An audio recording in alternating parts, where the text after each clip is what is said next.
अस्सलामुअलैकुम my YouTube student, I hope आप लोग ठीक होंगे। आज हम डिस्कस करने वाले हैं कंपाउंड के बारे में। आपके चैप्टर नंबर 1 में कंपाउंड का थोड़ा इंट्रो कम दिया हुआ है as compare to chapter number 4 में कंपाउंड को कंप्लीट एक्सप्लेनेशन में बताया हुआ है। इसलिए हम उतना ही मैं आपको बताऊंगी जितना आपकी बुक में दिया गया है चैप्टर नंबर 1 में, और आपने क्या क्या याद करना है ये भी बताऊँगी। तो लेक्चर की तरफ जाने से पहले मेरी आपसे एक छोटी सी रिक्वेस्ट है कि please like share and subscribe my channel, hit the bell icon for notification, ताकि मैं जो भी लेक्चर अपलोड कर सकूँ आप जल्दी से सुन सकें। तो टाइम वेस्ट किए बगैर चलते हैं लेक्चर की तरफ। हम इसकी डेफिनेशन देख लेते हैं। Compound is a substance. Substance होता है pure form of matter, made up बनता है ऑफ 2 और मोर, 2 या 2 से ज़्यादा एलिमेंट्स। ठीक है, एलिमेंट्स है केमिकली कंबाइंड। अब कंपाउंड में केमिकली कंबाइंड है और मिक्सचर में फिजिकली है। इन दोनों के बारे में, इन दोनों में क्या डिफरेंस है वो मैं आपको बता देती हूँ। टुगेदर मिलकर इन अ फिक्स रेशो, एक मीन्स फिक्स रेशो में बनते हैं, by mass is called compound.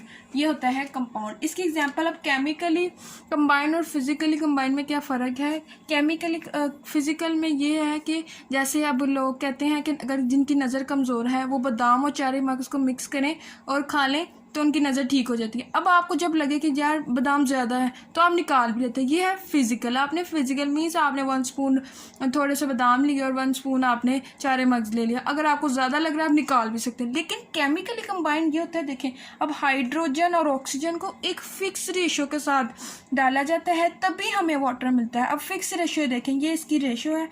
अब आप अमेरिका चले जाएँ, टर्की चले जाएँ, वहाँ के पानी की भी रेशो देखेंगे तो आपको यही रेशो ही मिलेगी, फिक्स रेशो है। अब कार्बन है, कार्बन गैस है और ऑक्सीजन है, इन दोनों को एक ख़ास रेशो केमिकली कंबाइन किया जाता है इन अ फिक्स रेशो में, तभी हमें मिलती है कार्बन डाइऑक्साइड, और ये इसकी है फिक्स रेशो। ओके, इस रेशो में आपको मिलती है कार्बन डाइऑक्साइड। तो ये थी डेफिनेशन और एग्जाम्पल। आप अगर ये शॉर्ट में है तो आपने इस तरह अटेम्प्ट करना है। अब बात करते हैं कि कंपाउंड की आगे टाइप्स कितनी हैं। ठीक है, अच्छा जी, अब है हमारे पास what are the types of compound. There are 2 types of compound, it's ionic compound and covalent compound. सबसे पहले मैं आपको आयनिक कंपाउंड का थोड़ा सा बता देती हूँ। ज़्यादा नहीं इंट्रो दिया हुआ आपकी बुक में, इसलिए मैं भी आपको कम ही बताऊंगी, आगे चैप्टर नंबर 4 में कंप्लीट बता दूंगी।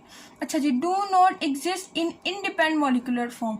क्यों नहीं डिपेंड करता, एग्जाम्पल लेते हैं NaCl। ठीक है, सोडियम क्लोराइड क्यों नहीं एग्जिस्ट करते, क्योंकि इनके दरमियान फर्स्टली तो इन दोनों के दरमियान आयनिंग मीन्स चार्ज अट्रैक्शन होती है, जिसकी वजह से ये एक दूसरे के सराउंड रिवॉल्व करते हैं। देन हमारे पास दूसरी, क्यों नहीं हम इसको इंडिपेंडेंट मॉलिक्यूलर फॉर्म में क्यों एग्जिस्ट नहीं कर सकते, क्योंकि ये सॉलिड फॉर्म में होती हैं, ये क्रिस्टलेटिक फॉर्म में होती हैं, इनकी ये इतने एक दूसरे के साथ जुड़े होते हैं कि ये कंप्लीट इनकी एक सीरीज़ होती हैं। इस वजह से ये इंडिपेंडेंट मॉलिक्यूलर फॉर्म में एग्जिस्ट नहीं कर सकते। अब चलते हैं नेक्स्ट, हमारे पास है next point, they form 3 dimension crystal lattice. इसका क्या मतलब है, इसका मतलब है ये लाइक दिस, ये हमारे पास, ठीक है, इसकी ये देखें, ये क्रिस्टल है, इसकी 3 डायमेंशन है, X axis, Y axis and Z axis.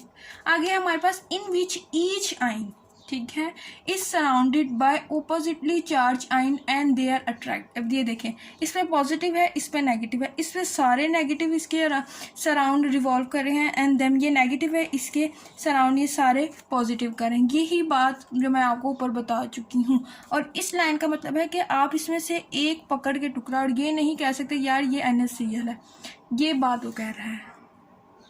अच्छा, नेक्स्ट पॉइंट है, they have high melting and boiling point. इसकी क्या वजह है, इसकी वजह ये है कि जो सोडियम और क्लोराइन आयन है इनके दरमियान high electrostatic force of attraction होती है, इस वजह से इनको हीट ज़्यादा चाहिए होती है, और ये हाई मेल्टिंग और बॉइलिंग पॉइंट इनका होता है as compare to covalent compound. कैसे, अब ये देखें, मेरी बात सुने, लाइक कर लेते हैं इनका मेल्टिंग पॉइंट ऑफ NaCl का हम मेल्टिंग पॉइंट बता रहे हैं। हम इसका मेल्टिंग पॉइंट होता है 800 डिग्री सेल्सियस। ओके, और इसका बॉइलिंग पॉइंट होता है,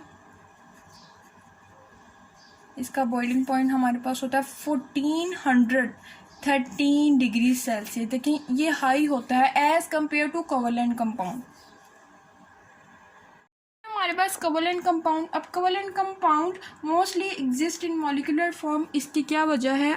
क्योंकि वाटर सेपरेट आइसोलेट हो सकता है। क्यों हो सकता है? क्योंकि वाटर का मेल्टिंग और बॉइलिंग पॉइंट बहुत लो होता है एज़ कम्पेयर टू उसमें आयनिक कंपाउंड है। कोवेलेंट कंपाउंड में वो शेयर होते हैं इलेक्ट्रॉन्स, लेकिन जो आयनिक कंपाउंड है उसमें अट्रैक्शन ऑफ चार्ज होती है। इस वजह से covalent compound exist in molecular form.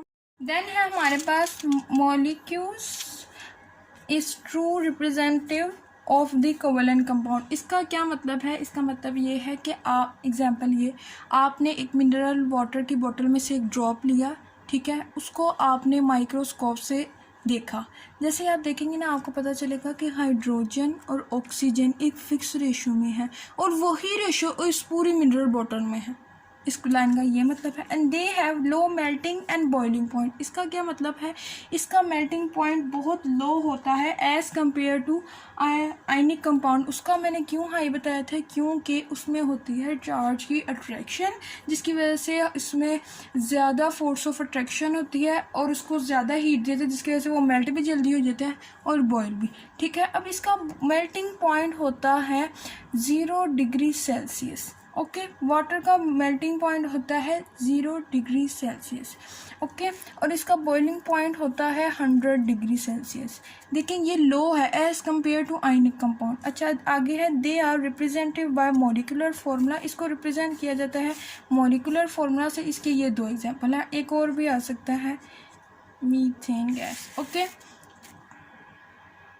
Table दिया गया है, इसमें से अक्सर काफ़ी दफ़ा शॉर्ट क्वेश्चन आ चुके हैं जो कि बच्चों ने बिल्कुल ही गलत किए होते हैं।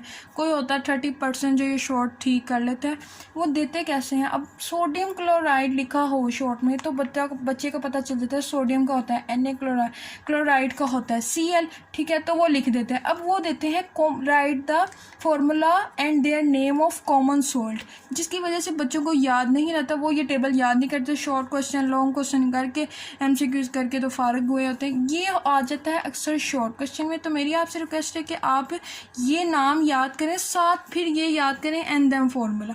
ओके, आई होप आप लोगों को लेक्चर समझ आया होगा। अगर आपको लेक्चर समझ आया है तो प्लीज़ मुझे कमेंट सेक्शन में बताएं। अगर नहीं आया, कोई भी प्रॉब्लम है तो प्लीज़ मुझे कमेंट सेक्शन में बताएं ताकि मैं आपकी प्रॉब्लम सॉल्व कर सकूं। तो मिलते हैं नेक्स्ट वीडियो में, तब तक के लिए अल्लाह हाफिज़।